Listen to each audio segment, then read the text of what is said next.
Rain poured over the city like a boat, washing away the sins. Under the flicker of a dying streetlight, a man stood still, staring at the lifeless body at his feet.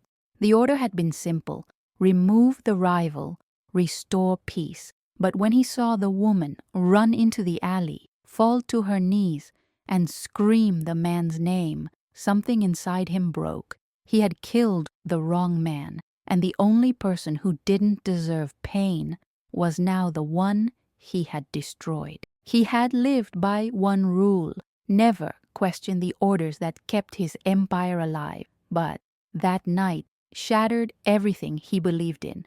Her voice still echoed in his head, trembling with grief, raw and pure. It wasn't supposed to matter, yet it did. The woman who mourned his mistake became the only thing his conscience couldn't silence. Days later, he found out who she was: Evelyn Moore, a schoolteacher, kind, quiet, married to a man who had debts he didn't deserve. The more he learned, the deeper the guilt cut into him. She wasn't part of the world he ruled. She was the proof that his world had gone too far. Every night he saw her in his mind, lighting a candle by the window, whispering to the empty air. And every night he whispered back a promise she could never hear: "I'll make this right." He began watching from afar, not as a hunter, but as a shadow trying to undo a sin. When strangers started following her, he knew what was coming. The same people who had tricked him into killing her husband now wanted to silence her too. The web of betrayal was wider than he imagined, and for the first time in his life, he had to choose between loyalty and redemption. She didn't know that the man who took everything from her was the same one who now kept her safe. From the darkness, he became her silent guardian, fighting enemies she couldn't see. He told himself it wasn't love, it was atonement.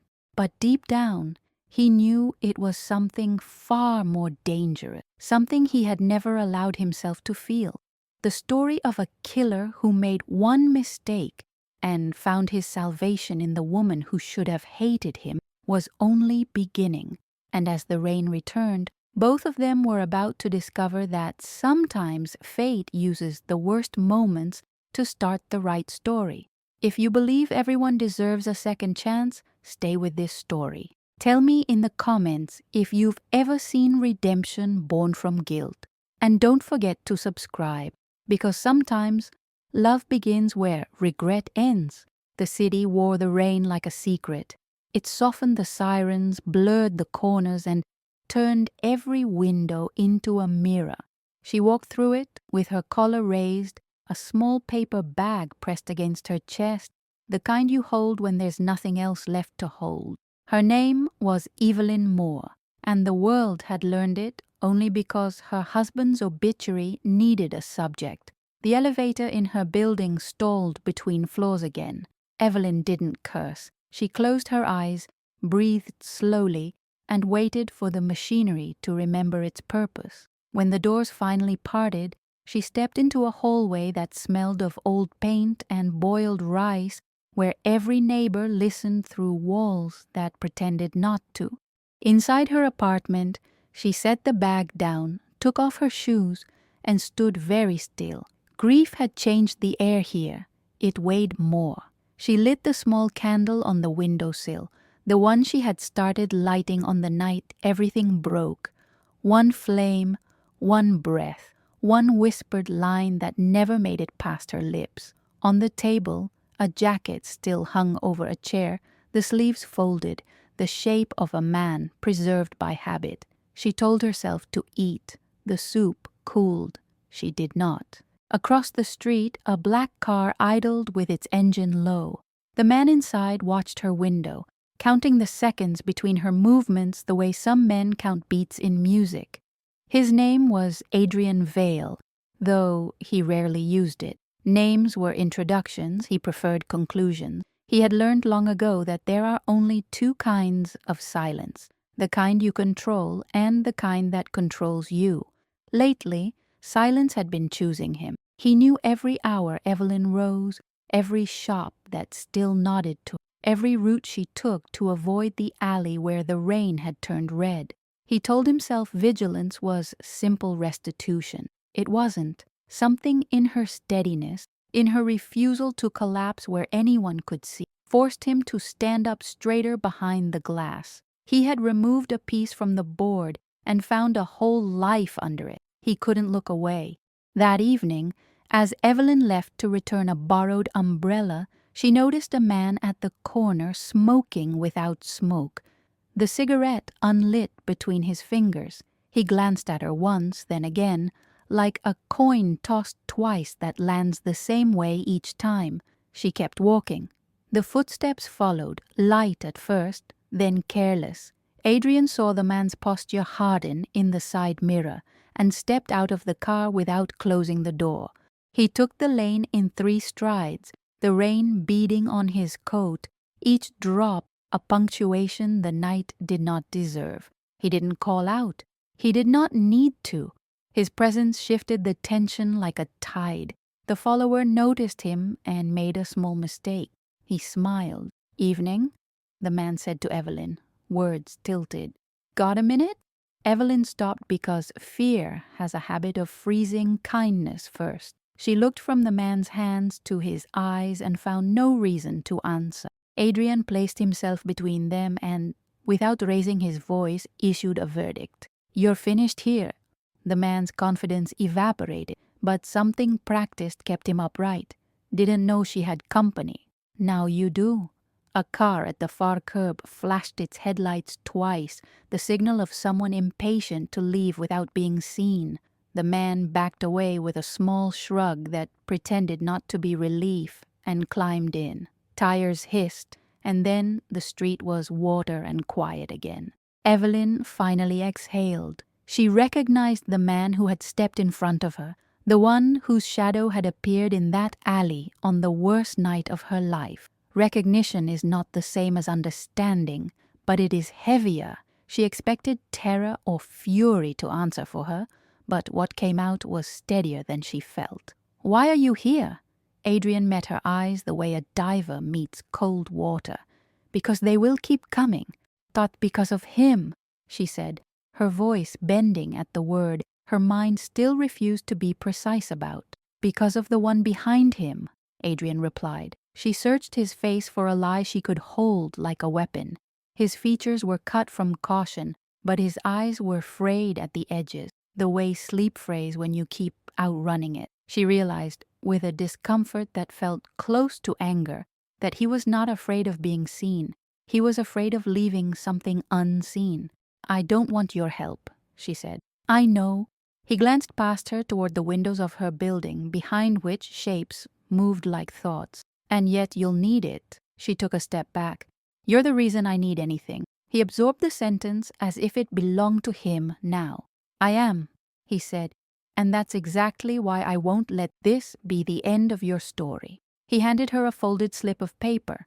She didn't accept it, so he set it gently on the railing between them. "If anyone follows you again, go to the address on that paper. Ask for Mira. She will open the door." "Who is Mira?" "Someone who keeps promises." Evelyn stared at the paper, then at him. "What do you keep?" He hesitated. A brief, unguarded second in which rain found his lashes and stayed. "Debts." She walked away without picking up the slip, as if refusing the object might refuse the entire night. At the entrance, she paused and looked back. The paper was gone. He hadn't pocketed it. He had simply made it vanish, the same way he had made everything else vanish when necessary. Inside her apartment, the candle still burned. She leaned her forehead against cool glass and looked down at the wet street. He was there, a dark mark against the city's reflection. For a moment, she imagined a different past, one where a stranger's intervention wasn't required, where her husband came home humming an off-key tune and complained about the elevator. Imagination is a mercy when the facts won't move.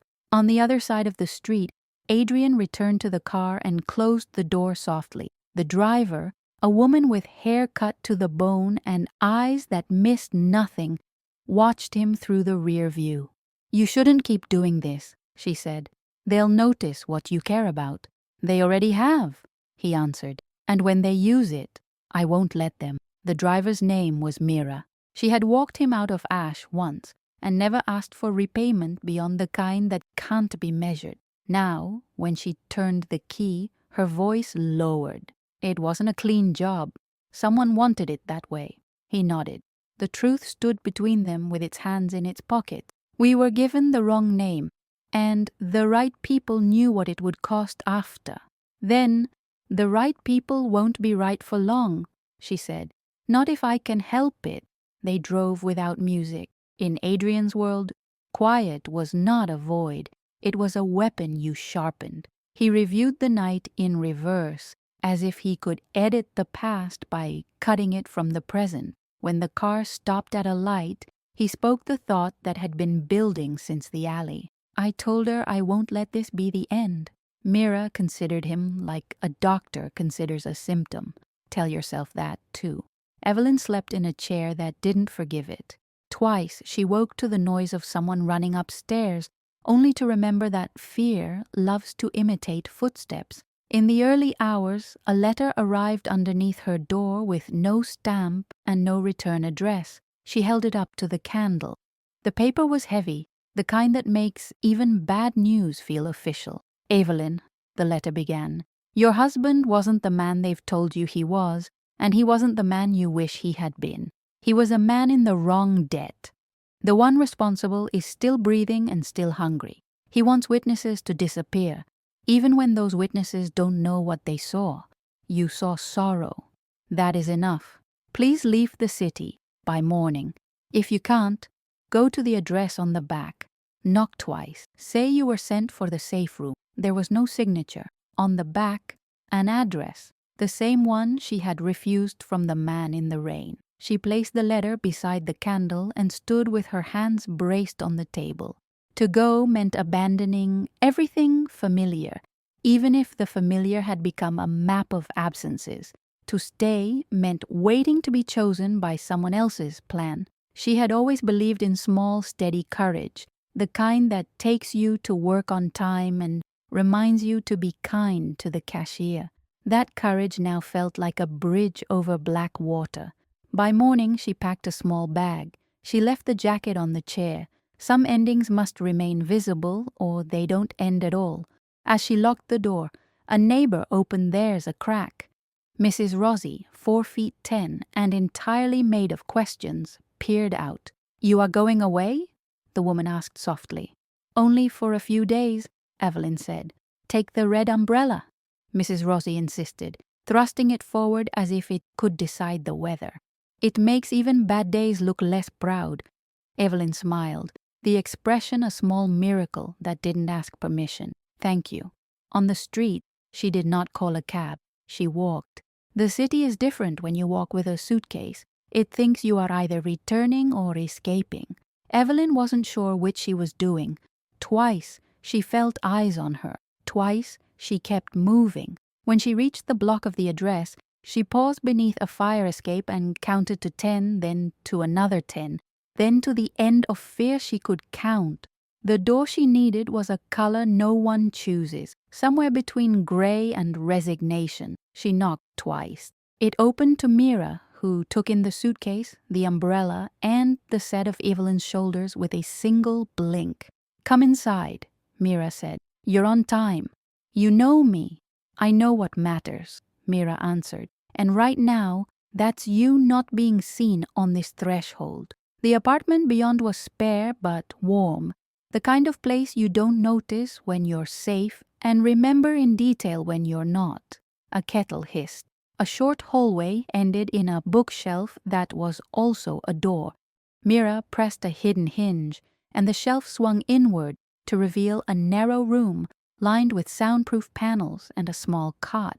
It smelled faintly of cedar and new beginnings. This isn't a prison, Mira said, reading the question in Evelyn's face. It's a pause. Evelyn set her bag down. How long does the pause last? Until decisions finish being made outside. Mira poured tea, then added, and until a certain man stops believing he owes the world more than it asked him to pay. Evelyn accepted the cup. He said you keep promises. I do, Mira said. So does he. He just learned late which ones matter. Evelyn looked at the door shelf. Did he write the letter? Yes. Why? The kettle clicked into silence. Mira took a seat opposite and folded her hands. Because guilt is loud, and because someone fed him a lie for a purpose. He intends to return that gift to the sender. Who fed him the lie? Someone who is watching to see what you do right now, Mira said. Drink your tea. Evelyn sipped. The warmth moved through her like a statement she could almost agree with. She wanted to ask a dozen questions that all shared the same root. How do I not drown in what I didn't choose? Instead, she said, he looked different last night, not like the alley, less certain. Certainty is a luxury afforded to the ignorant, Mira replied. He's learning. In a garage 3 districts away, Adrian stood beneath a misfiring light while a mechanic named Tomas wiped oil from his hands and pointed at the underside of a car that had followed Evelyn several times in the past week. Tracker, Tomas said, and not the cheap kind. Remove it, Adrian said. Already did. You want me to send them a goodbye note? Send them a promise. Tomas grinned without mirth. You used to be better at pretending none of this hit you. I used to be worse at noticing who it hit instead, Adrian said. Tomas slid the tray out and set the device on it, a small black tooth no larger than a thumb. We going loud or quiet? Quiet, Adrian said. For now. He stepped into the alley behind the garage and called an old number. The voice that answered was smooth and blank. I wondered when you would call. You fed me the wrong name, Adrian said. Did I? Or did you eat what you wanted? Send someone you trust with nothing to lose, Adrian said. I'll send for him tonight. If he never returns, you'll know I'm done pretending we're friends. A small pause opened like a wound. This isn't like you. It is now, Adrian said, and cut the line. Back in the safe room, Evelyn tried to sleep but listened instead. Safety makes different sounds than danger. The soft sigh of an old building settling, the tick of a clock you can't see, the breath of someone trustworthy in the next room. When the door shelf clicked, she sat up, heart sprinting. Mira entered with a small canvas bag and a plain phone. Clean clothes, Mira said, setting the bag on a chair, and a number that only rings one way. If you need him, press and wait. Evelyn stared at the phone. What do I say? Whatever is true, Mira replied. Truth does better work than plans most days. Evelyn didn't reach for the phone. What would you say? She asked. Mira considered. I would say, I don't want to be a reason for another mistake. If the only way to keep me safe is to break the rest of your life, then don't. Find the man who lied to you and break that instead. Evelyn let out a breath that felt too large for her chest. That sounds like something a person says when they've already chosen a side. Mira's eyes warmed. I choose the side where you get to make your own choices. Evening returned, and with it the certainty that night keeps secrets day cannot hold. Adrian stood at the edge of a river where freighters moved like patient animals. He waited long enough to remind himself that waiting is a form of control. When the footsteps approached, he didn't turn. He let the river witness first. You sent for me, a man said, voice careful, neither warm nor hostile. I need the name behind the wrong name, Adrian. And what do I get for risking the skin I have left? You get to keep it, Adrian answered. The man laughed once, not joyfully. You're in a hurry to be someone else. I'm in a hurry to stop being the man who let a lie decide a woman's life. The contact shifted his weight. Rumor says you're guarding a witness. I'm guarding a person, Adrian said. That distinction will cost you, the man warned. It already has. They stood in silence until the contact stepped closer and spoke a name into the dark. A name Adrian did not expect. It slid into him like a key into a lock that should never have been made. Prove it, Adrian said. You'll have it by morning, the man replied. If I'm not dead. You won't be, Adrian said and meant it. He returned to the car. Mira didn't ask for the name. She watched the way his hands tightened on the wheel. So, she said softly, it's someone we should have seen. It's someone who taught me not to look, he answered. Night deepened. In the safe room, Evelyn traced with her finger the grain in the wooden shelf door, as if the pattern might offer a map. The plain phone lay on the small table, face down, as if modesty could keep it from ringing. She thought of the neighbors, of the empty chair, of the jacket that would eventually stop smelling like a person. Grief requires a routine. She would not give it one yet. She picked up the phone and pressed the single button. It rang once and connected without sound. She heard a breath, steady and restrained. I'm safe, she said, surprising herself first. I wanted you to know I came here by choice. A pause, then his voice, quiet as a promise. Thank you for calling. I don't forgive you, she added quickly, the words trembling at the edges. I'm not asking you to. Good, she said, and then found herself continuing. If protecting me lays a trap for you, don't step in it. Whoever lied to you, go there instead. He exhaled in a way that told her the suggestion was already his plan. I intend to. Then do one more thing, she said, and felt the strange steadiness of speaking to a man who might have been a nightmare and now felt like a decision. When this is over, don't disappear. People should face the endings they caused. I will, he said. And if you need anything, I'll ask, she said, and ended the call before gratitude confused her. Mira leaned against the doorframe, not hiding her smile. Truth, she murmured, still undefeated. Outside, the rain relented as if the sky had remembered mercy. Adrian pulled the car into a long, empty warehouse lot and killed the headlights. He closed his eyes and listened to the new shape inside his chest. It wasn't comfort. It was direction. He did not see the second car roll to a stop half a block away. He did not see the door crack, the camera lens protrude, the gloved hand adjust focus, but he felt it. The prickle on the back of the mind that tells you fate has taken an interest. He opened his eyes, looked straight into the dark, and smiled without joy. Enough hiding. He stepped out, letting the night take his outline, and walked toward the watcher with the certainty of a man who has decided what he must become to keep a promise. Somewhere across the city, a candle burned low on a windowsill, and in a quiet room behind a shelf, a woman who refused to be erased held a phone that could change the direction of 3 lives. If you're still with this story, tell me in the comments what you think Evelyn should do next. Leave the city and rebuild, or stand her ground and face what's coming. And if you believe in second chances, subscribe and stay close. This journey is about to cross a line no one can uncross. The camera shutter clicked once in the dark. Then a voice from the shadows said a name Adrian had not heard aloud in years, a name that should have been loyal. He turned toward it, every part of him suddenly precisely awake, just as the warehouse lights burst to life and revealed who had been waiting for him all along.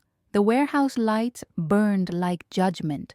Rows of metal beams cast long shadows across the wet floor, and the air smelled of oil and dust. Adrian stood still, his coat dripping, his breath steady despite the storm inside him.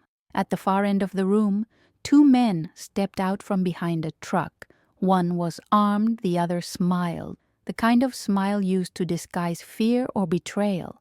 The smiling man spoke first. You shouldn't have come alone. Adrian's tone was calm. You shouldn't have made me. He recognized the voice that had whispered his orders weeks ago, the one that had given him the wrong name, the false target. It belonged to Marcus Hale, a man he had once trusted enough to keep alive. Hale adjusted his tie like someone rehearsing civility, then raised his hands as if presenting an invisible trophy. You killed the wrong man, Hale said, but maybe it was the right one for me. Adrian didn't move. His silence was louder than any answer. Hale continued, circling him slowly, words smooth and poisonous. The girl was supposed to vanish. You complicated that. Why? Because you saw a woman cry. Since when does that touch a man like you? Adrian's jaw tightened. Since the night I started hearing what my conscience sounds like. Hale laughed softly. Conscience is a disease in our world. It'll finish you faster than bullets. Maybe, Adrian said, but at least it kills clean. For a moment, the air between them seemed to hold its breath. Then Hale gave a subtle nod. The man beside him raised his weapon. Adrian moved faster than thought. A single strike disarmed the shooter, sending the gun clattering across the concrete. Hale stepped back, startled, his composure cracking. Still fast, he said, but you can't outrun what's coming. She knows too much now. You both do. Adrian's voice was a low promise. Touch her, and you won't live to regret it. Ah, there it is, Hale sneered. The knight's vow. You think saving her makes you good? You're still the man who put her husband in the ground. Adrian's stare was cold. And you're the man who told me to. The words hit like a blade turned inward. Hale's grin faltered. For a heartbeat, the truth hung between them, naked and undeniable. Then Adrian stepped forward. You used me to clear your debts with the Russians. You fed me the name and you let an innocent die. Now you'll answer for it. Hale backed away, his hand twitching toward his jacket. Adrian's voice dropped lower. Don't. But the move came anyway, desperate, clumsy. The shot echoed through the warehouse, a flash of heat slicing the air. Adrian's shoulder burned, but he didn't fall. He crossed the distance in 3 steps, knocked the weapon aside, and sent Hale crashing to the floor. The gun skidded into the shadows. Adrian stood over him, breathing hard. The rain outside had turned into thunder. Hale laughed weakly from the ground. You won't kill me. You don't have it anymore. Adrian knelt, pressing his hand against the wound in his shoulder, his other hand gripping Hale's collar. No, he said quietly, but someone will. He walked away, leaving Hale to the silence. The storm outside swallowed the sound of his footsteps. Evelyn woke before dawn. Sleep had been shallow, full of half-formed dreams, her husband's face, the man in the rain, the letter's warning. In the dim light of the safe room, she felt the weight of choices pressing against her ribs. She wanted to believe she was free, but every breath reminded her that safety bought with someone else's sin was still a cage. Mira entered carrying a tray of coffee and a newspaper. They're already talking, she said, setting it down. Evelyn's eyes fell on the headline. Gunfire at abandoned warehouse, no casualties reported. Mira added, yet. Evelyn looked up. Was it him? Mira didn't answer. He'll send word if he can. Evelyn traced the edge of the newspaper, her fingers trembling. Why does he keep doing this? Because he's trying to balance a scale that was never meant to be even, Mira replied. And because, for reasons neither of us fully understand, you're the measure of that balance. The words lingered long after Mira left. Evelyn stared at the flickering light bulb above her, wondering what kind of redemption begins with violence and ends with silence. By evening, Adrian was back at the river docks, his shoulder bandaged, his thoughts fractured. Mira found him there, sitting on a wooden crate, his coat discarded beside him. You should be resting, she said. I've arrested enough in my life, he replied. That's how all this started. She handed him a folded paper. The name you wanted, the one behind Hale. He opened it. The handwriting was familiar. It was the same that had signed every deal, every order, every lie. His own brother. For the first time in years, Adrian's composure cracked. He closed his eyes, fighting the sting behind them. I should have known. Mira's voice softened. Family doesn't always mean loyalty. He nodded slowly. No, but it should. She sat beside him. What will you do? What I should have done long ago, he said. End the circle. End the lies. For her, for him, for me. Mira hesitated, studying his expression. You care for her. He didn't deny it. I owe her more than my life. I owe her peace. And if she never forgives you, Adrian looked towards the city lights flickering across the water. Then I'll spend whatever's left of me making sure she doesn't have to remember why. That night, Evelyn stood at the window of the safe room, watching the city blink through the rain. She felt the invisible thread connecting her to a man she should have despised. Somewhere out there, he was fighting ghosts with his own hand. And though she didn't want to admit it, part of her hoped he'd survive, not for her, but because no one should die carrying that kind of sorrow. She whispered a prayer, not for forgiveness, but for an ending that didn't taste like blood. And outside, on a street she would never walk, Adrian turned toward the wind as if he'd heard her voice. The next morning, Mira received a call on the silent phone. She answered with her usual calm. A man's voice, hoarse but steady, came through. "Tell her she's free. The ones who came after her are gone." Mira frowned. "And you?" A pause. Then, still breathing. "For now." The line went dead. Mira turned toward Evelyn, who was packing her few belongings. "He called," she said. Evelyn froze. "Is he hurt?" "He didn't say, but I think he meant it when he said you're safe now." Evelyn hesitated. "Safe isn't the same as finished." "No," Mira said. "It rarely is." Evelyn picked up her coat, the red umbrella folded neatly inside. She glanced once at the shelf door that had kept her hidden. "I need to see him." Mira didn't argue. She simply nodded and handed her a slip of paper. "If you go in daylight. The address is old. So is the debt."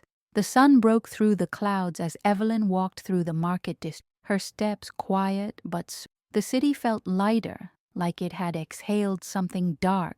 She followed the address to a small church near the river, abandoned, its bell rusted silent. Inside, dust floated in beams of light cutting through stained glass. She saw him near the altar, his shoulder wrapped, his face pale, but his eyes alive. For a moment, neither spoke. "You shouldn't have come," he said. "I had to," she replied. "I needed to know if you kept your word." "I did," he said. "They're gone. You can start again." "And you?" she asked. "I don't know yet."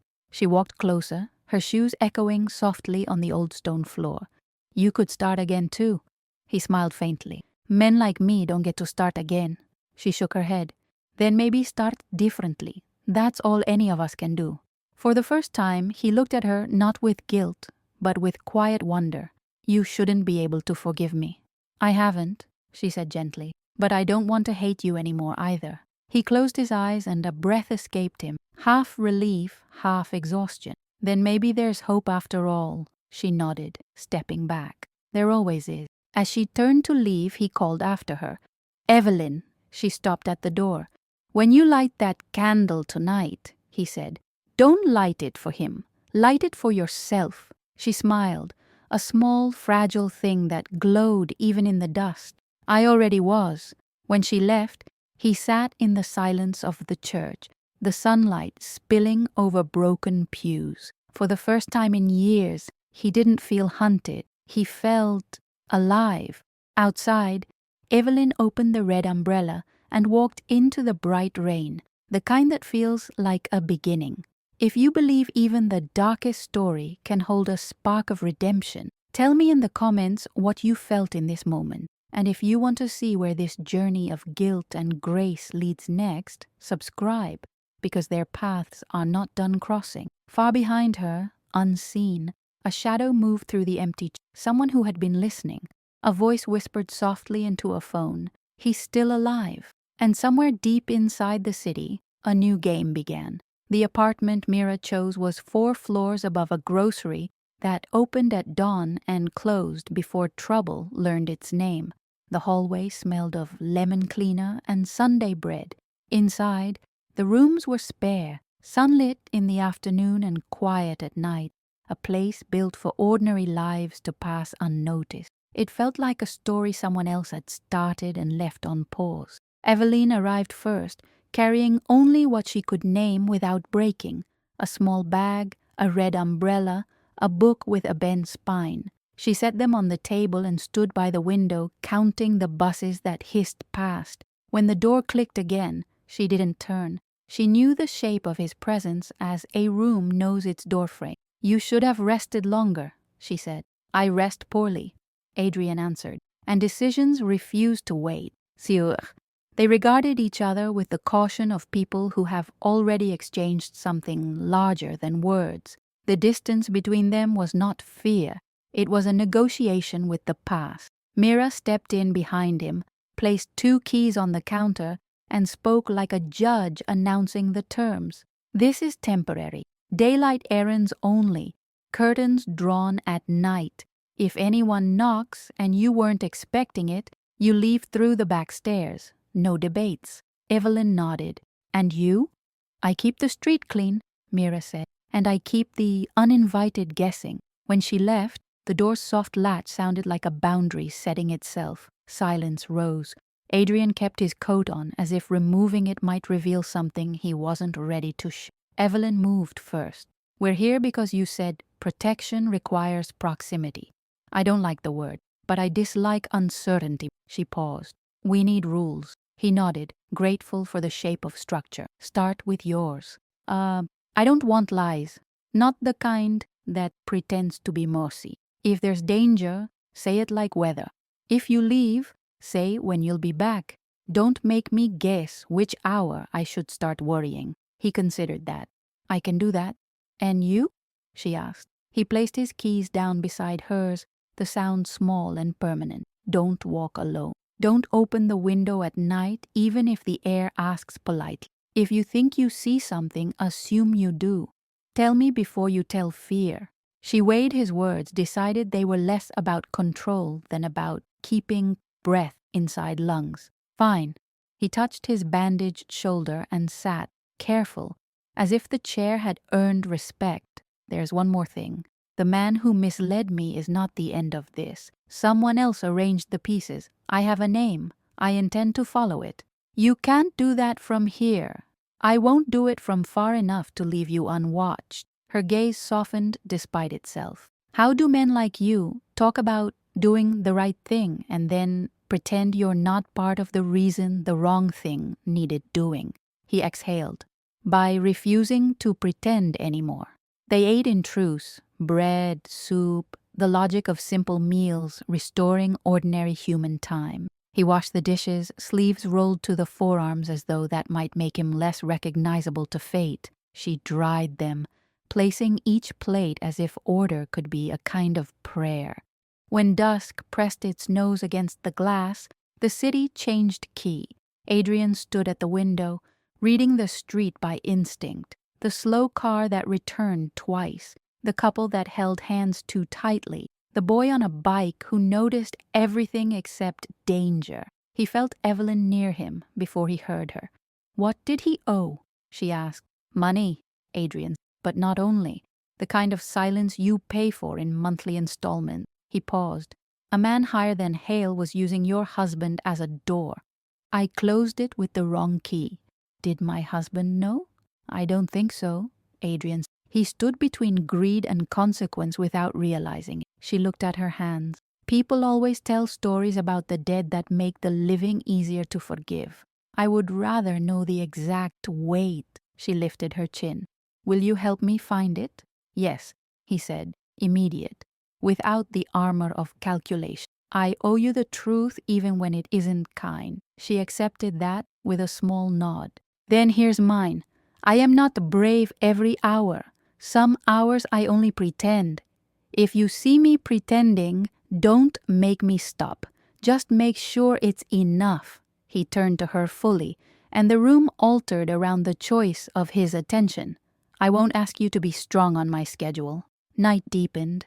Mira's car drifted past once, a silent patrol. Somewhere far, a siren reminded the city what it had survived today. Evelyn made tea and set one cup beside him. He did not thank her out loud. Gratitude, in his world, had always been currency. Here, it felt undressed and honest. When the phone chimed, it was the single-purpose device Tomas had sterilized of every story. Adrian glanced at the screen and read the message without a change in his breathing. He set the phone down, face up, so she could see the words too. He has a meeting. Tomorrow, noon. Riverside Glass Tower, Level 12. Come with quiet hands. Evelyn traced the letters with her eyes. The one behind Hale? Yes. No, what does quiet hands mean? No grand gestures, he said, and no second chances if we misstep. She sipped her tea. Then we don't misstep. You're not coming. She met his gaze and didn't blink. I asked for the weight. I won't measure it through a window. He weighed risk like a craftsman weighs steel. If you're inside, I can control more variables. If I'm outside, she replied, you'll be inside a thought you can't escape. It won't help you think clearly. He almost smiled. You argue like someone accustomed to winning gently. I teach children, she said. Gently is how things stay learned. He conceded the point with a small tilt of his head. You'll stay in the lobby. Mira will be with you. If I don't return in 10 minutes, you leave. 11, she said. 10. 10, she agreed, and hide a tremor with a swallow of tea. Later, when sleep tugged at eyelids that insisted on one more inventory of shadows, she said from the sofa, when this ends, what will you owe? He stood in the kitchen doorway, a silhouette framed by domestic light, unfamiliar on him, and yet not wrong. If it ends the way I intend, I'll owe you a life that isn't written by my mistakes. And if it doesn't, I'll owe you the truth about why, he said. A draft slipped under the door. He crossed the room, checked the chain, checked the back stair, checked the alley again. Vigilance, for him, was a lullaby. He sat in the chair near the window and let sleep come like a reluctant ally. Just before dawn, a memory woke him. A low ceiling, the smell of sawdust, his brother's hand on his shoulder, a promise disguised as a lesson. Never owe anyone what you can't afford to lose. He had learned it wrong. The right lesson was standing in the next room, breathing evenly, unaware that she had already become the most expensive thing in his life. The city morning showed up in its work clothes. They dressed like people who might be mistaken for normal. Evelyn tied her hair back, buttoned a plain blouse, and tucked a small notebook into her bag. Adrian chose a suit that looked like absence. At the door, she touched the frame twice. Habit, prayer, or decision. In the lobby of the glass tower, everything gleamed. Security guards spoke softly, as if volume might crack the facade.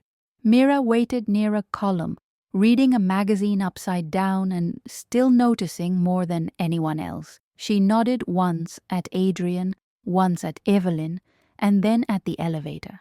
The ride up felt like a held breath. Level 12 was all light and reflection. A receptionist with a smile that never reached her eyes asked for names they did not give. Adrian walked past, confident in the way bureaucracies respond to certainty. The inner corridor smelled faintly of pine and expensive fear. He entered a conference room and closed the door behind him. Through the frosted glass, Evelyn could see only the movement of silhouettes. She sat on a bench just out of the camera's reach. Mira stood, arms folded, calm, carved from experience. Inside, Adrian faced a man with a calm that had always looked like courage until you learned it was only control. The resemblance between them was not in the features so much as in the quiet, the same economy of motion, the same refusal to justify themselves to the air.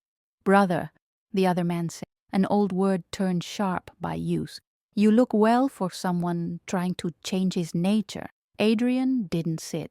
You used Hale to send me into a grave with the wrong name on it. The man lifted a brow. The grave is full either way. Why argue with results? Because this time the soil has a widow, Adrian said, and I refuse to let you plant her neck. A pause spread across the carpet like a stain. The man's smile cooled. You think you can protect her from gravity? You can't even protect yourself from truth. Try me, Adrian said. In the lobby, a small tremor passed through Evelyn's hand. She steadied them on her knees. The receptionist answered a call with a tone that sounded rehearsed. A courier entered, left a package at the desk, and left. Ordinary life made a show of itself, as if to distract attention from the room down the hall where history was pulling two brothers apart. Mira leaned closer, voice barely a thread. If he comes out too fast, we go right. If he comes out slow, we go left. How will I know which is which? You'll know. The door opened. A man in a suit stepped out, who was not Adrian. He glanced at them once and then away. Another door opened at the far end, and two figures in maintenance uniforms wheeled a cart that smelled faintly of bleach. Small things, Evelyn told herself. Details, but details are where futures declare their intentions. Inside the room, the man's voice softened. You want out, you say? You want to be something else? Fine. But there is a cost for ending a story halfway. Close your eyes to the machine, and it will close its hands around her. Adrian's reply was quiet. Then I'll break its fingers. The man smiled without amusement. You always did confuse loyalty with defiance, and you always did confuse power with safety, Adrian said. Sign the release, call off your watchers, end it. You're not in a position to demand, the man said. Adrian placed a small device on the table between them. It hummed, and the lights flickered. I am now. In the lobby, the overhead fixtures blinked once. The receptionist looked up. The maintenance men paused, then began moving again, too smoothly. Mira's posture shifted by a breath. Left, she said. The conference room door opened. Adrian stepped out, face set, eyes scanning the corridor. He saw Evelyn and Mira and gave the smallest of nods. Then, from the opposite end, the elevator doors crashed open and the two maintenance men dropped their disguises. A narrow hallway became a funnel of intent. Mira drew Evelyn behind the column as one of the men reached inside his jacket. Adrian moved like a decision already made, intersecting the corridor halfway. The building's calm shattered. Shouts rose. The receptionist ducked. A security guard reached for an alarm that didn't work because Adrian had made sure it wouldn't. Evelyn did not see everything. She saw enough. The arc of a forearm, the impact against the wall, the brief, furious dance of bodies that meant nothing good and everything necessary. Then silence returned in a sudden gasp, the way a theater goes quiet when the curtain drops a breath too fast. Adrian stood alone at the center of the corridor. The two men lay winded but breathing. He didn't look triumphant. He looked tired and certain. He reached them in 3 strides. We're leaving, he said, and there was no option hidden inside the words. They moved, as one toward the elevator Adrian had ensured would answer first. The door shut. The descent felt like falling through a decision they could not undo. On the ground floor, the lobby had become curious but not yet afraid. Mira walked ahead, clearing a path with posture alone. Outside, the air tasted of metal and rain. They crossed to the side street where Mira had staged the car, and as they reached the door, a voice floated from the curb, smooth, too familiar, too amused. Adrian, it said, you forgot to say goodbye. They turned.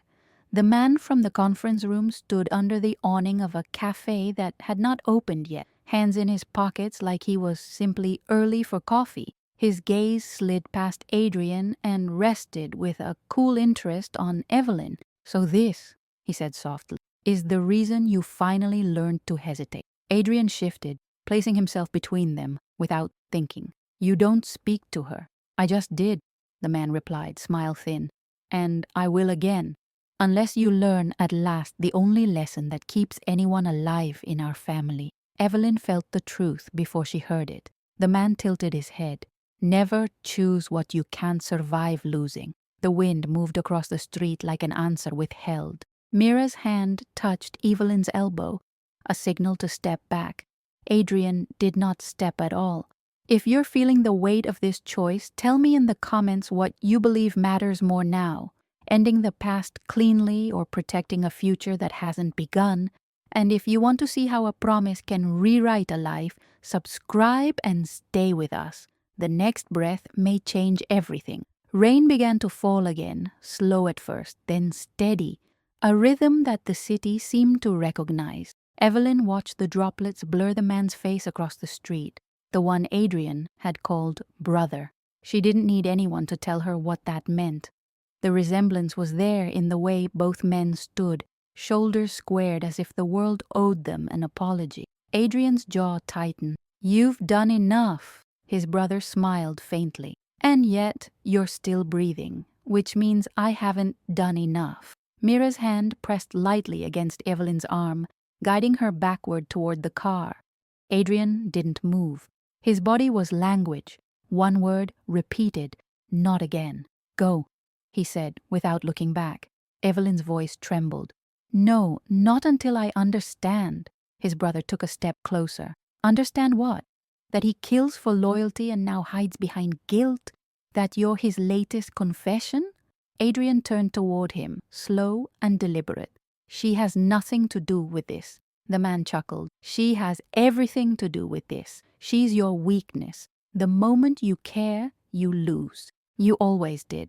Evelyn could feel the air between them thicken, charged with an old history she wasn't part of but somehow carried the cost for. Her pulse echoed in her ears. Adrian's brother lifted a hand, not in threat, but in memory. "You remember what father used to say," he murmured. "Mercy is just hesitation wearing perfume." Adrian's eyes hardened. "Then I've learned to like the scent." The moment broke when a car turned the corner, headlights cutting across the rain. Mira seized the opportunity, pulling Evelyn toward the vehicle. Adrian didn't follow immediately. He stood his ground, locking eyes with his brother one last time. "This ends with you," Adrian. His brother smiled, slow and cruel. "No, little brother. It ends when you stop pretending you deserve to be forgiven." The sound of an approaching siren scattered the tension. By the time Adrian turned, the man was gone, swallowed by the shadows between the buildings. Mira slammed the car door as Adrian climbed in, his expression unreadable. Evelyn broke the silence first. "That was your brother." He didn't answer. She pressed again. "Why didn't you tell me?" "Because you didn't need to carry my history," he said quietly. Her voice sharpened. "I already am." He glanced at her then, and the look in his eyes wasn't anger. It was something heavier, a tired understanding of what his choices had made her become. "He's the one who started the chain," Adrian said finally. "He used me to take a man off the board and hide his own debt. I was too loyal to ask why, and my husband was the cost." Yes, the truth landed between them like a blade laid flat on the table. Not cutting, but dangerous, all the same. Evelyn looked away, her hands clasped tight. Mira drove in silence until the streets grew quieter. "We can't go back to the apartment," she said. "He'll know every exit. We need a place he won't expect." Adrian nodded. "The old observatory. No one uses it anymore." "Because it's falling apart," Mira muttered. "Perfect," Adrian said. They reached the hill just as dawn began to pale the sky. The observatory loomed like a memory of brilliance. Cracked glass dome, rusted gate, ivy growing wild through its walls. Inside, the air smelled of metal and dust, the scent of things once precise. Evelyn sat on a broken bench, her hands folded tightly in her lap. "You knew this was coming," she said. "I hoped it wouldn't," Adrian replied. "You hoped," she repeated, almost a whisper. "But hope doesn't stop brothers from killing each other." He looked at her then, and the distance between them felt both infinite and intimate. "You think this is about hate," he said. "It's not. It's about survival. He's been trying to erase me since the day I stopped obeying him." She turned toward him. "And what made you stop?" His answer came slowly, like something he'd never said aloud. "The night I killed your husband." The words echoed against the walls. Evelyn's breath caught, but she didn't move. "I saw the blood on my hands," Adrian continued, voice low, steady. "And for the first time it wasn't victory. It was silence, the kind that feels like someone turned the world off. I thought I could bury it. Then I saw you, and realized some mistakes can't be buried, only carried." Tears gathered behind her eyes, but she held them there. "You think protecting me makes up for it?" "No," he said. "It makes sure the reason it happened doesn't repeat." Evelyn rose slowly, walking toward the edge of the dome where the sunrise broke through the clouds. You and your brother, you live in a world where people are debts, not souls. I can't breathe in that world. He approached, careful not to touch her. Then let me help you leave it. She turned, meeting his gaze. And if you can't, then I'll burn it down trying. Mira's voice came from the stairs, calm but urgent. We have company. Through the cracked glass, 2 cars appeared at the base of the hill. Headlights cut through the fog. Adrian moved to the door, checking his weapon, then turned to Evelyn. Stay behind me. No, she said. I stay beside you. Their eyes locked, and for the first time she saw no monster, only a man already at war with himself. Mira loaded a rifle with mechanical precision. They're not here to talk. Adrian smiled grimly. Then we don't give them a story to tell. Gunfire broke the dawn, short bursts echoing against stone and glass. Adrian returned fire only to drive them back, never to kill. The glass dome cracked further, scattering light in violent shards.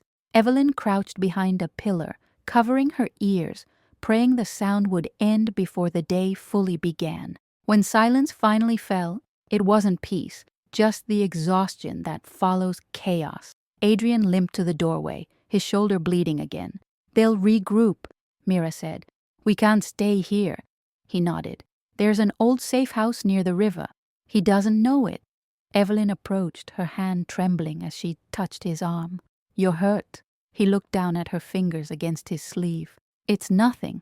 It's not nothing, she said softly. You can't protect me if you can't even protect yourself. He didn't argue. The sincerity in her voice was heavier than any command. They left the observatory as the sun rose over the broken dome. Behind them, the city began to wake, unaware of the quiet war fought in its shadows. In the car, Evelyn finally spoke. You said he used you, but why me? Why my husband? Adrian's eyes stayed on the road. Because your husband worked at the bank that handled my brother's accounts. He found numbers that didn't add up, transfers meant to disappear. Your husband didn't know who they belonged to, but he tried to warn someone. That made him dangerous. Evelyn's stomach turned. He was trying to do the right thing. Yes, Adrian said quietly, and I punished him for it. For a long time there was only the sound of tires over wet asphalt. Then she whispered, If you had known the truth that night, would you have pulled the trick? He hesitated, not for the answer, but for the courage to say it aloud. No. She turned toward the window, watching the city fade behind them. Then maybe you can still become the man who wouldn't. His grip on the wheel tightened. That's what I'm trying to be. They drove until the skyline gave way to the river's reflection. The safe house appeared like an echo of the past, a brick structure half hidden by willows, forgotten by time. Inside it was simple, almost humble. Evelyn touched the dusty countertop, feeling the weight of 1,000 stories that had probably ended here. Mira checked the perimeter. We've bought a few hours at most. Adrian sat down heavily, pressing a cloth to his shoulder.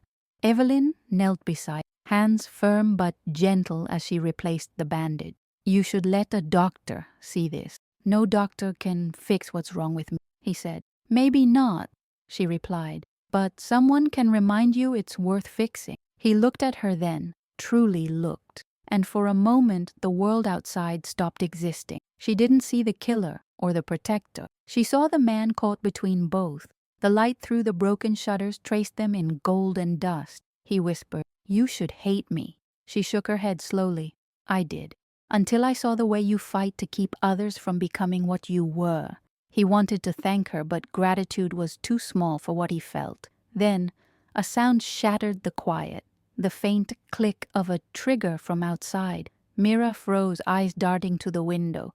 They found us. Adrian rose instantly, pulling Evelyn close. Get to the back. Before she could move, the front door burst open, and a voice echoed from the threshold. Calm, familiar, deadly. Going somewhere, brother? Evelyn gasped, her fingers tightening around Adrian's arm. His brother stepped into the light, flanked by 2 men. "You've been busy, but the game ends here." Adrian stepped forward, shielding Evelyn. "Not today." His brother smirked, "Still protecting the wrong people." Evelyn's voice trembled, but her eyes didn't. "No." He finally found the right one. The smile faded from the man's lips. "Then you'll die for his mistake." The standoff held, a breath, a heartbeat, an entire story waiting on one pull of a trigger. If you're still with this story, tell me in the comments what you believe redemption truly costs: forgiveness, sacrifice, or love. And don't forget to subscribe, because what happens next will decide which one survives. The silence before violence is never complete. It hums, low, invisible, the sound of a decision still waiting to be made. Adrian stood between Evelyn and his brother, his pulse sinking with the ticking clock on the wall. The morning light filtered through the cracks, striping the floor in uneven bands that looked like prison bars. His brother spoke first, calm and almost tender. "You used to be my right hand. You understood the rules. What happened to you, Adrian?" Adrian's reply came like a confession disguised as truth. "I started seeing people instead of orders." The man laughed softly. "And that's the difference between us. I see both, and I know which one has to die first." The barrel of his gun rose just enough to change the air. Evelyn's breath caught, and Mira's finger found the trigger of her rifle, steady but waiting. The world narrowed to a single heartbeat. And then, in a blur of movement, the decision was made. The first shot shattered the window. Glass rained down like icy rain. Evelyn dropped to the floor as Mira fired twice, clean and precise. One of the men fell instantly. The other fled into the trees outside. Adrian rushed forward, tackling his brother behind the table. The gun clattered away, spinning across the floor. They hit the wall hard. Years of resentment collided in one desperate struggle. No words, only the language of survival, of rage, of regret turned physical. Adrian's brother grabbed a shard of glass from the floor and swung. Adrian caught his wrist midair, twisting until the weapon dropped. Outside, Mira's voice cut through the chaos. "They've called for backup. We move now." Evelyn crawled to Adrian, who was pinning his brother down. "We have to go," she shouted. Adrian hesitated just long enough for his brother to whisper, "You can't run from blood." "I'm not," Adrian said. "I'm washing it off." He struck once, not to kill, just enough to stop him. Then he grabbed Evelyn's hand and they ran. Mira covered their exit, firing at the shadows moving near the tree line. The old wooden stairs groaned under their weight as they burst through the back door into the cold morning air. The river below gleamed like a blade waiting to cut the horizon. "Down the hill!" Mira yelled. They slid through mud and brush, adrenaline replacing pain. Evelyn stumbled once, but Adrian caught her before she fell. "Keep going," he said. "Don't look back." When they reached the water's edge, Mira pointed to a small fishing boat tied to a rotting dock. "That'll do." Adrian helped Evelyn in first, then untied the rope. "Get us across," he said. Mira started the engine, old, coughing, but alive. The boat lurched forward just as the sound of tires tore across the dirt road above. His brother's men had arrived. Bullets tore through the air, hitting the water like rain. Evelyn ducked, gripping the side of the boat, eyes wide. Adrian leaned over, shielding her. "Stay low," he said. The boat rocked violently as one of the bullets grazed Adrian's arm. He grunted, clenching his teeth, but didn't stop. Mira steered toward the fog curling over the river's center. "If we reach the other side, they'll lose the trail." Evelyn pressed her scarf against his wound. "You're bleeding again." He met her gaze. "You worry too much." "You don't worry enough," she whispered. The engine sputtered, then died halfway across. Silence again, heavy, unkind. Mira cursed under her breath and grabbed the oar. "We'll row." Adrian took the second oar. His movements strained but focused. Evelyn tried to help, but he shook his head. Save your strength. We're almost there. Behind them, the faint echo of shouts faded. The fog swallowed their pursuers. When the boat finally touched the opposite shore, the three of them collapsed onto the wet sand, lungs burning. For a moment, none of them spoke. Only the sound of water and wind filled the space between breaths. Mira broke the silence first. We need to disappear. New clothes, new names, new everything. Adrian looked at Evelyn. You're free now. She shook her head. Freedom doesn't erase the past. No, he said, but it lets you decide what to do with it. Evelyn's eyes softened, searching his face. And what will you do with yours? He hesitated. Face it. She knew what that meant. You're going back. I have to, he said. He won't stop unless I make him. If I run, more people die. If I stay, maybe it ends. Evelyn stepped closer, her voice breaking. You don't owe him your life. I owe you your peace, he said quietly. And this is the only way to give it. Mira packed the supplies, pretending not to hear. We can arrange transport by nightfall, she said. Evelyn turned away, tears mixing with the mist. And if you don't come back, then you'll know I kept my word, Adrian said. He touched her hand once, brief but lingering, a gesture more sacred than any prayer. Hours later, as dusk settled, they found shelter in a small cabin hidden among the reeds. Adrian cleaned his wound while Evelyn prepared tea over a weak fire. Mira stood guard outside, listening to the river's slow pulse. Inside, the silence between them was fragile. Evelyn finally spoke. When I met you, I thought you were the worst kind of man. Now I don't know what to think. Think whatever helps you heal, he said. She looked at him, eyes shimmering in the firelight. And what if healing means not letting you go? He froze, not from fear, from something deeper. Then I've already done something right. Before he could say more, a sound outside made Mira whirl toward the trees, the crunch of tires on gravel. Adrian grabbed his gun. He found us. Evelyn's heartbeat quickened. How? Mira's voice was sharp. He's not chasing, he's cornering. They extinguished the lantern, plunging the cabin into darkness. Headlights appeared through the trees like eyes. Adrian peered through the window, seeing 3 vehicles. Too many men, too much certainty. He brought an army, Mira whispered. Evelyn's voice was barely audible. What do we do? Adrian looked at her, calm and absolute. We survive. He opened the trap door beneath the rug, a narrow passage leading toward the riverbank. Go, he said. Evelyn shook her head. Not without you. I'll hold them off. Mira will take you through. Adrian, he caught her hand, pressing it to his heart. You said you didn't want to hate me anymore. Prove it by living. Her eyes filled with tears. Don't make this goodbye. It's not, he said softly. It's a promise. Mira pulled her gently toward the passage. Come on. Evelyn hesitated, her hand slipping from his. Find me, she whispered. He nodded once. I will. The trapdoor closed, sealing them beneath the floor as footsteps thundered above. Adrian moved to the window, gun ready, expression carved in resolve. His brother's voice echoed from outside. Enough hiding. You're only delaying what you can't change, Adrian whispered into the silence. That's what change always looks like from the wrong side. The first door splintered. Then came the flood of noise. Boots, shouts, chaos. Adrian fired once, twice, drawing them away from the trapdoor. He moved like a ghost through the half-lit cabin, every motion deliberate, every breath controlled. Below the floorboards, Evelyn pressed her hands to her mouth, hearing the battle unfold above. Mira led her through the tunnel, whispering, he knew this would happen. Trust him.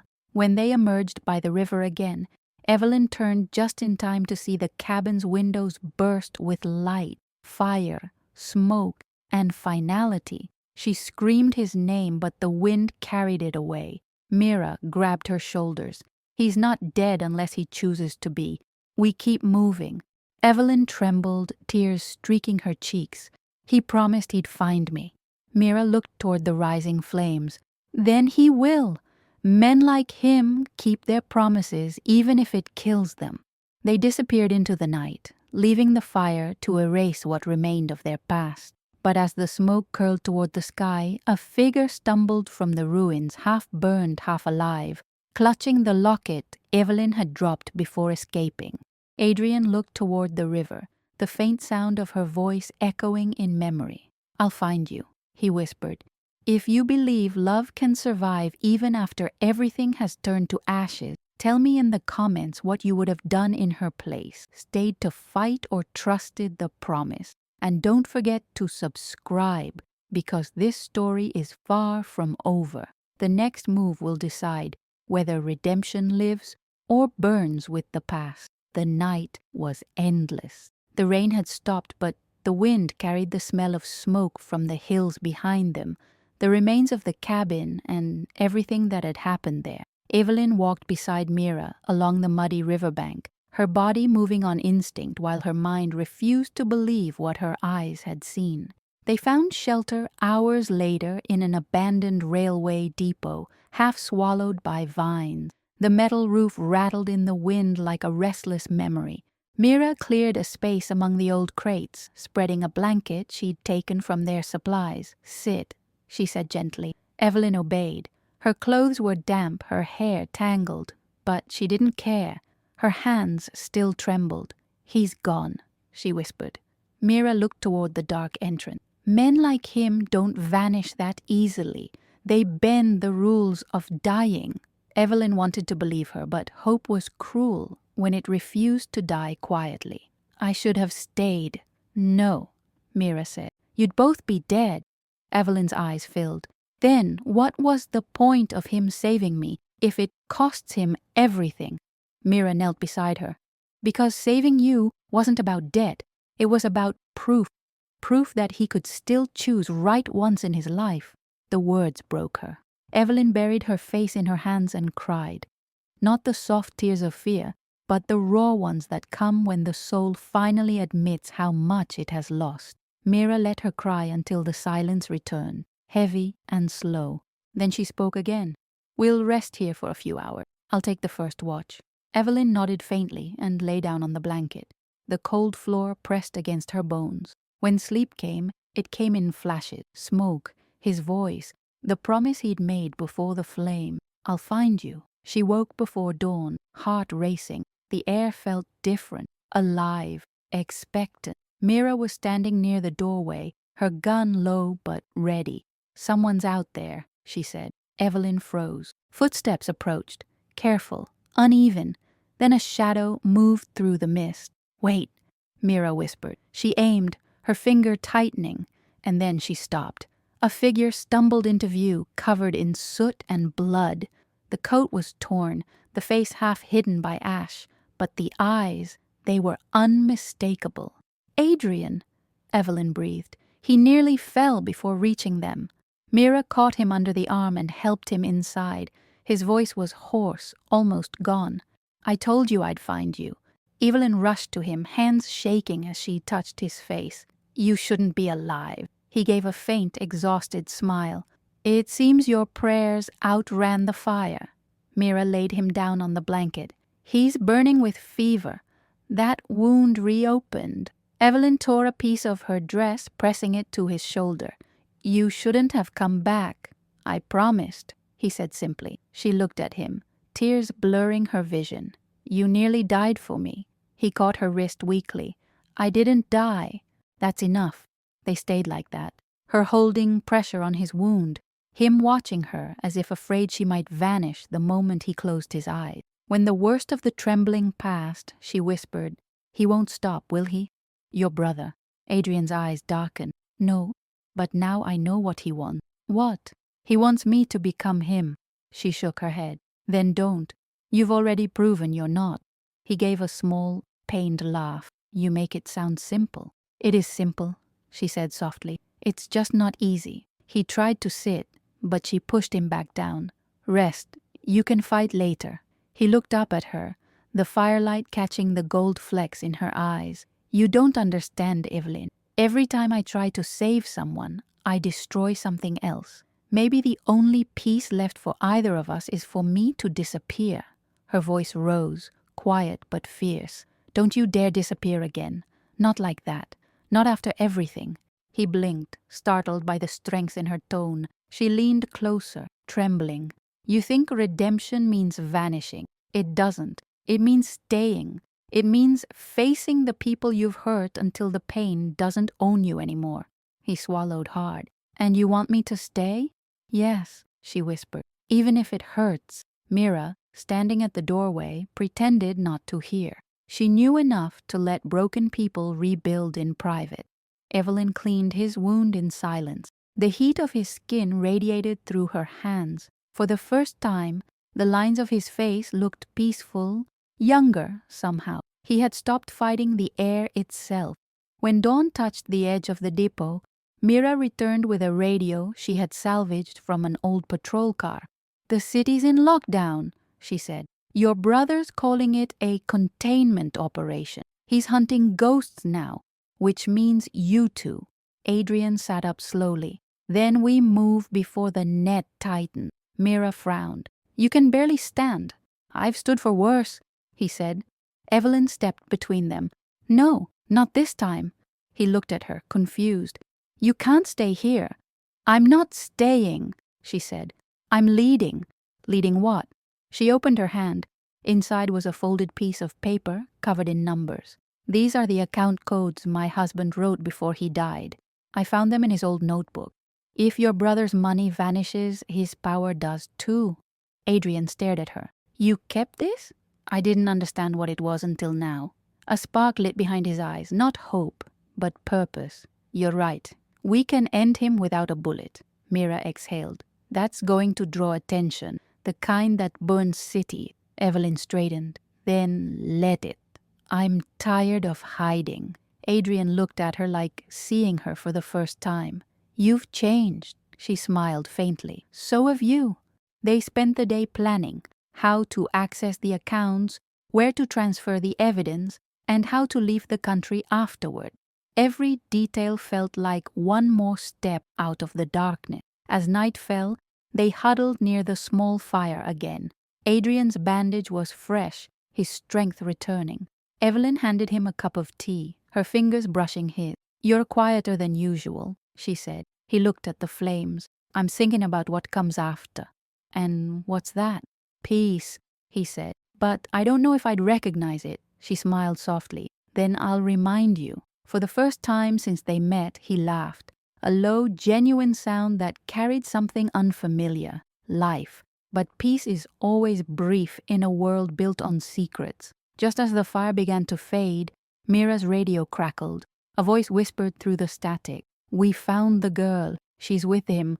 Orders are to bring them in alive. Mira's eyes met Adrian's. They're close. He stood immediately, the wound forgotten.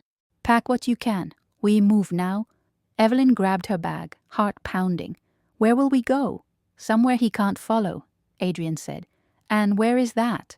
He looked at her, his expression calm and certain. Where truth finally hurts him more than it hurts us. They ran into the night, following the old railway line until the tracks vanished under weeds. Above them, the stars were faint, but visible. For the first time, Evelyn noticed how even the smallest light could defy the dark. As they disappeared into the fog, the depot burned behind them, erasing their traces once again. If you've ever believed that redemption doesn't come from escaping your past but from facing it, tell me in the comments what you think Adrian's next move should be. Destroy his brother's empire or finally choose peace. And don't forget to subscribe, because their reckoning has only just begun. They reached the outskirts of the city before dawn, when the world still belonged to fog and ghosts. The train tracks curved along the river like a scar that refused to fade. Mira led the way, silent and alert, while Adrian and Evelyn followed close behind. The city lights flickered far ahead, distant, uncertain, like a warning that no one had time to read. Adrian's shoulder throbbed with each step, but he didn't slow down. Pain had become the only rhythm he trusted. Evelyn walked beside him, her breath steady, her eyes sharper than before. Something in her had hardened, not cruelty, but conviction. She wasn't running anymore. She was walking towards something she needed to finish. "We can't just keep moving," she said. "He'll always find us." "He will," Adrian replied. "That's why we stop first." Mira glanced back at him. "You're not planning to face him without a plan, are you?" "I have one," Adrian said, "but I'll need both of you to make it work." They crossed an old bridge, the boards creaking under their weight. Below, the river flowed cold and merciless. Evelyn stared down at it for a long moment. "You once told me redemption means carrying what can't be buried," she said quietly. "But what if the person you're carrying drags you under?" Adrian didn't look at her when he answered. "Then you carry them until you learn how to let go." They reached an abandoned warehouse near the docks, rusted doors, shattered windows, the kind of place where secrets go to breathe. Mira pushed one door open with her shoulder and scanned the interior. "Clear," she said, "for now." Inside, they set up their small camp, a lantern, a first aid kit, a map spread over a crate. Adrian traced a circle around a cluster of buildings near the financial district. "Here, my brother's laundering front. Everything he owns passes through those accounts." Evelyn leaned closer. "And if we take that away, he falls," Adrian said, "and the people who paid him will turn on each other. That's how this ends. Not with bullets, but with collapse." Mira folded her arms. "You're talking about detonating a financial bomb. Once it goes off, everyone in his circle will be hunting you." Adrian met her eyes. "They already are." Evelyn studied the map, her fingers tracing the lines of streets she once knew well. "There's a back access," she said, pointing. "I used to walk past it when I took the train to work. It connects to the utility tunnels." Adrian looked at her, impressed. "You remember details like someone who's planning to win." "Maybe I am," she said softly. "Maybe I'm tired of being the one who survives instead of the one who stops it." Mira gave her a small nod. "Welcome to the other side of the story." They worked through the night, planning every step. By morning, the fog had lifted, revealing a city that looked calm on the surface, unaware of the quiet war threading through its streets. The day moved in fragments. Evelyn wore a borrowed jacket and a cap, blending easily into the gray crowd that filled the station near the district. Mira followed a few paces behind, while Adrian took a separate route through the maintenance tunnels, his voice steady over the earpiece. "Entrance secure," he said. "You're clear to move." Evelyn adjusted the small device hidden beneath her sleeve, a transmitter linked to the system Mira had hacked hours before. "Once I connect this, your brother loses his access." "Oh, and his power," Adrian said. "Be quick. Once he realizes the accounts are locked, he'll send everyone he has." Evelyn slipped through the security door with a stolen pass card. Inside, the hum of computers filled the air. The walls were glass, reflecting her face back at her, pale, focused, unrecognizable from the woman who once cried by candlelight. She crossed the room, hands steady despite her pounding heart. 30 seconds, Mira said in her ear. "Then you're on your own." Evelyn connected the device. Lights flickered, data cascaded across the screens, transfers freezing, balances vanishing, names unraveling like threads pulled from expensive suits. "It's working," she whispered. "Get out," Adrian said. But before she could move, a voice came from the doorway. Calm, familiar. "I should have known you'd be the one to finish it." Evelyn froze. Adrian's brother stepped into the room, his gun drawn but lowered, almost respectful. "You look just like he described you," he said. "Quiet eyes, dangerous when cornered." She didn't flinch. "You're too late." He smiled faintly. "No one's ever too late, not when they own the ending." He took a step closer. Evelyn's mind raced. If she ran, he'd shoot. If she stalled, he'd see the transmission. So she did the only thing she could. She talked. "Why?" she asked. "Why destroy everything just to keep control?" Because control is all there is, he said. Without it, people like me, people like your husband, like Adrian, and we drown. You don't believe that, she said softly. You just learned to mistake fear for power. For the first time, something flickered in his expression. Doubt, small but real. You sound like him, he muttered. Maybe that's why he's still fighting, she said. The sound of footsteps echoed in the corridor, fast, determined. Adrian burst into the room, gun drawn. Step away from her. His brother turned, calm as ever. You're late. Adrian's voice was cold. I'm right on time. For a moment no one moved.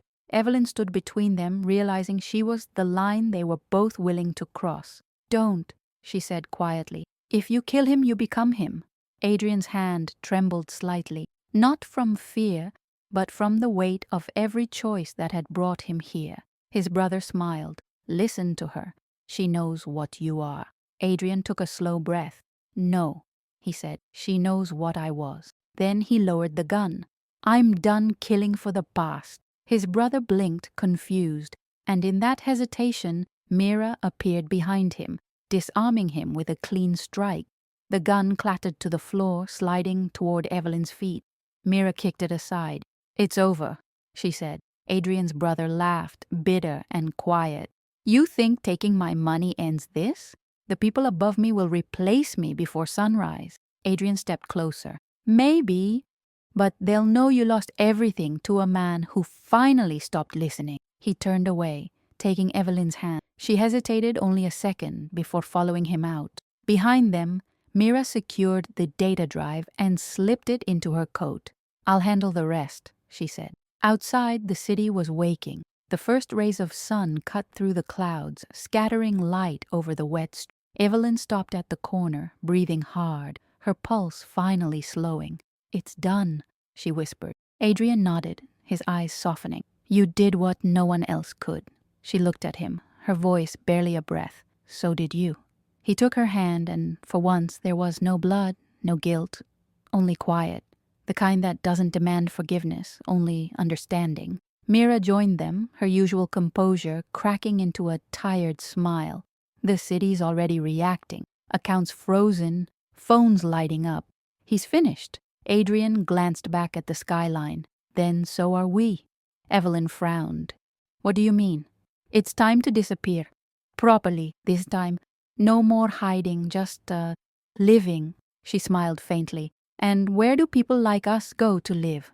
He looked at her, the corners of his mouth lifting just slightly. Anywhere that isn't haunted. Mira sighed. You two will figure it out. I've got cleanup to do. They watched as she vanished into the crowd, swallowed by the same city that had nearly destroyed them. Adrian turned to Evelyn. There's a train at noon heading north. No one checks tickets past the border. Then that's where we'll start, she said. He nodded. Together? She hesitated, then nodded. Together. They walked away, hand in hand, the sunlight finally reaching them through the thinning clouds. Behind them, somewhere in the city, sirens wailed. Not for them, but for the man who had finally fallen. If you believe that redemption isn't found in vengeance, but in choosing mercy when no one expects it, tell me in the comments what you think Adrian and Evelyn should do next. Start over with new names, or return to make the city remember them. And don't forget to subscribe. The end is near, but every ending hides another beginning. The northern train left the city behind like a fading nightmare. The rhythmic clatter of wheels on steel echoed through the empty car, a sound that felt almost like breathing. Evelyn sat by the window, the light flickering across her face as clouds passed above. Adrian sat opposite her, his coat folded beside him, his eyes on the horizon. Neither spoke for a long time. Outside, the landscape shifted, gray turning to green, ruin giving way to quiet fields. For the first time, Evelyn thought maybe peace could be something real. But peace, she realized, has sharp edges when it follows men who've lived too long in war. Do you think it's really over? She asked softly. Adrian didn't answer right away. Endings, he said finally, always look like pauses until someone decides to start again. She studied him. And what if that someone is your brother? His eyes darkened. Then I'll finish what I should have ended years ago. He looked away, but Evelyn reached across the table, her fingers brushing his. You don't have to do it alone anymore. He met her gaze, the silence between them heavy with something unspoken, a promise neither dared name. You've already done enough, he said quietly. Then let me do one more thing, she whispered. Let me make sure you come back. He wanted to argue, but there was something in her eyes, resolve, not fear. He nodded once, and that was enough. They arrived at a small mountain town as dusk fell. It was the kind of place that looked forgotten by time. Narrow streets, a church bell cracked by wind, windows that glowed faintly with evening warmth. Adrian rented a small room above a bakery, paid in cash, and said nothing about names. Mira arrived 2 days later, carrying a folder thick with documents. Your brother's still alive, she said. Adrian's expression didn't change. I know. He's regrouping. Half his men are gone, the other half are desperate. He's calling in favors from people who don't believe in loyalty, only fear. Then he's running out of time, Adrian said. Mira set the folder down on the table. He's not the only one. If he can't destroy you, he'll destroy what you love. You know what that means. Evelyn looked between them. He'll come for me. Adrian's jaw tightened. Not if I go first. She stood, anger rising in her voice. That's not saving me. That's just dying on your own terms. He turned to her, eyes fierce. You think I want this? Every step I take brings the past closer. But if I walk away, he wins. And you'll never be safe. Mira looked at both of them. There's another way. Adrian frowned. What way? She hesitated. There's a shipment tomorrow.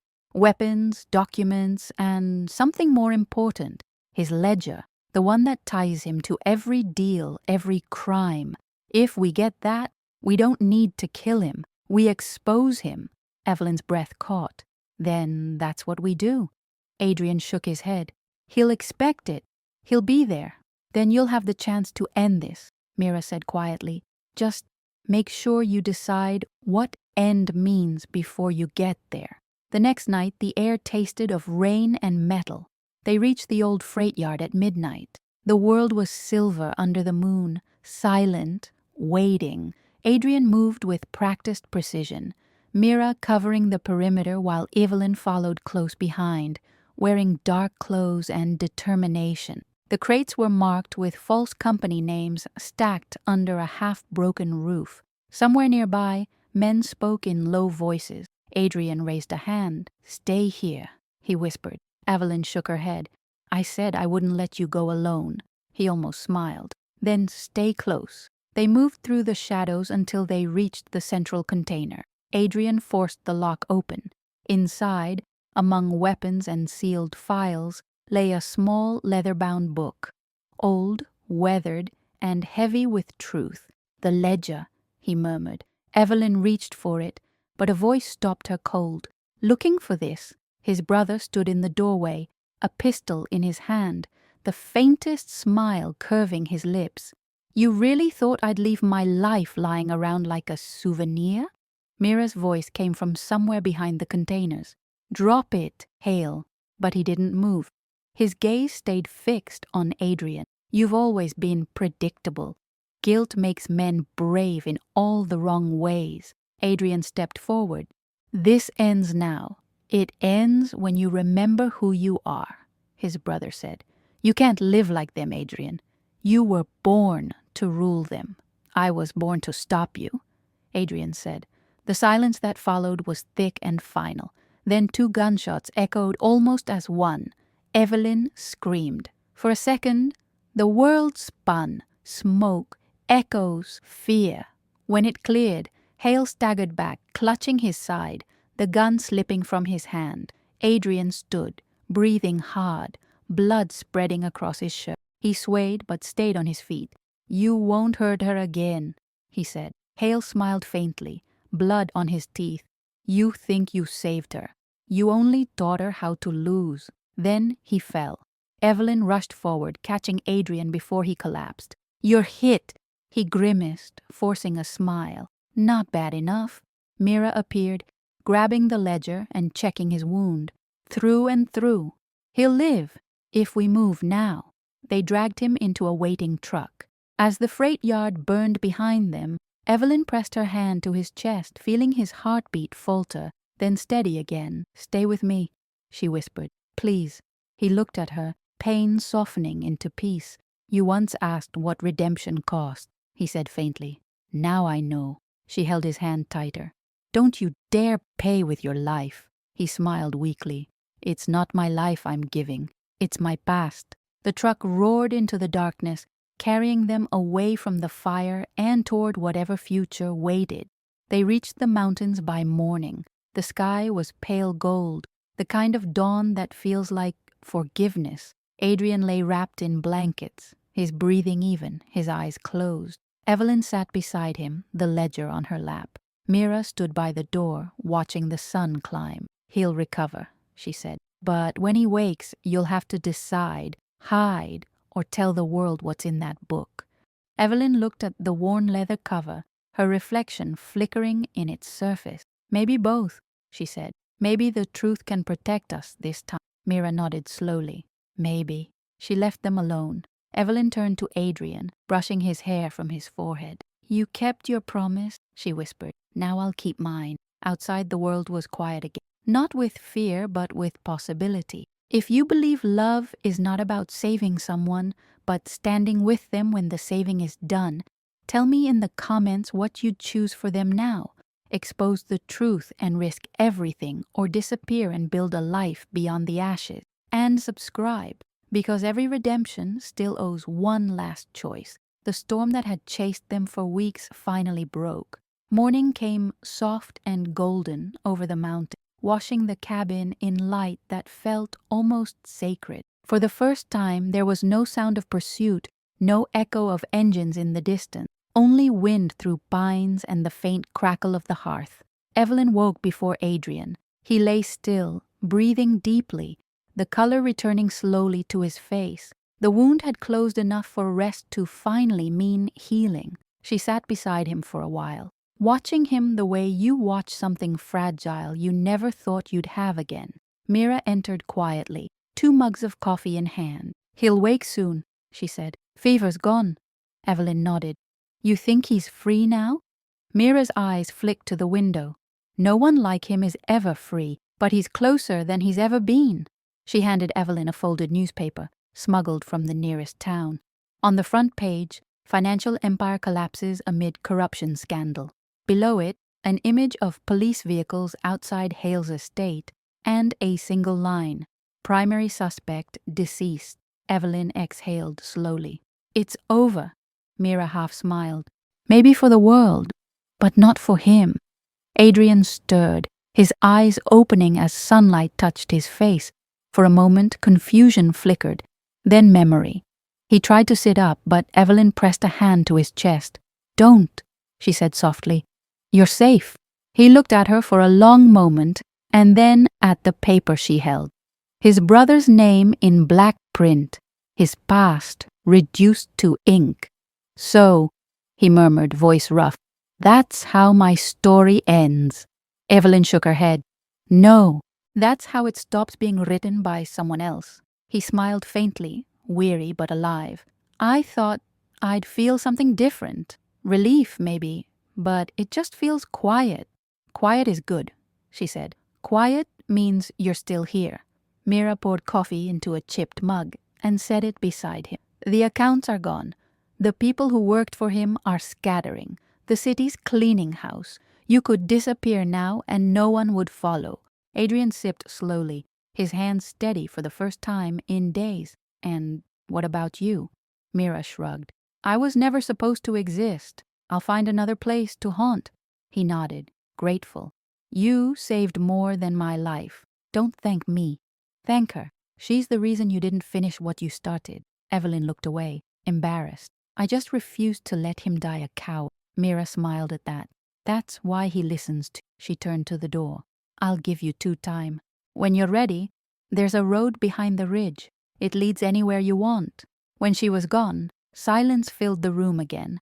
But this time, it was gentle, Adrian watched the fire for a while. "You know," he said softly, "I've spent most of my life trying to erase what I did, but maybe the only way to erase it is to live differently, not die for it." Evelyn nodded. "That's what I've been trying to tell you." He smiled faintly. "You're good at that, saying the right thing after I've already failed to."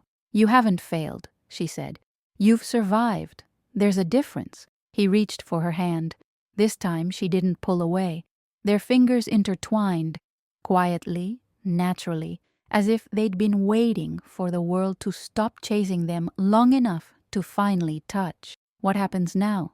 she asked. He looked out the window toward the sunlit peaks. "We find a place that doesn't remember us. We build something small, something real.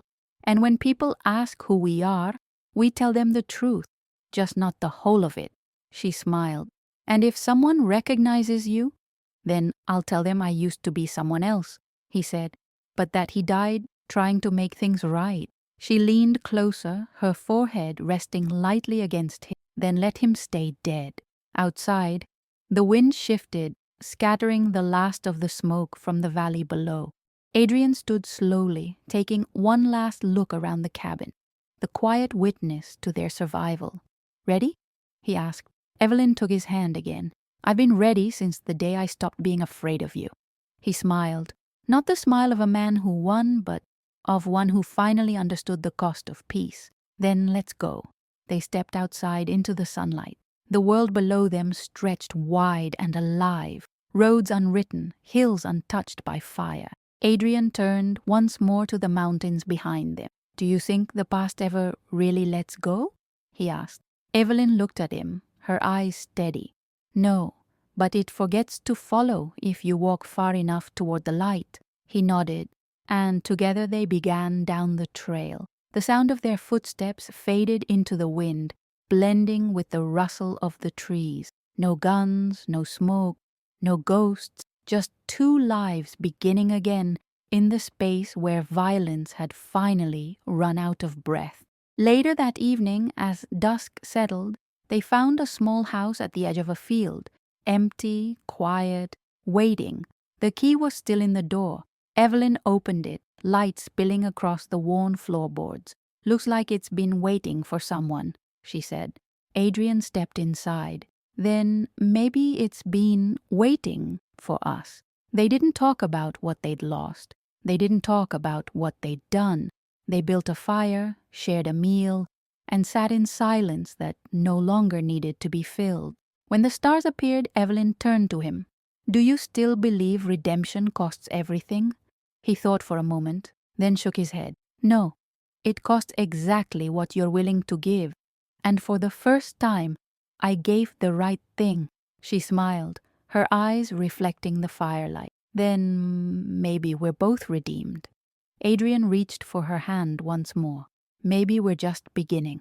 Outside, the wind carried the faint scent of rain, not a warning this time, but a promise. And somewhere far below, in the city that had once belonged to blood and power, a single candle burned in a church window, its flame steady against the dark, a reminder that even the worst stories can find their way to grace. If you believe that love and forgiveness can rebuild what guilt tried to destroy, tell me in the comments what this ending meant to you. Would you have chosen peace after everything or gone back to face the ghosts one last time? And if you felt their journey, subscribe, because sometimes the end of one story is the quiet beginning of another.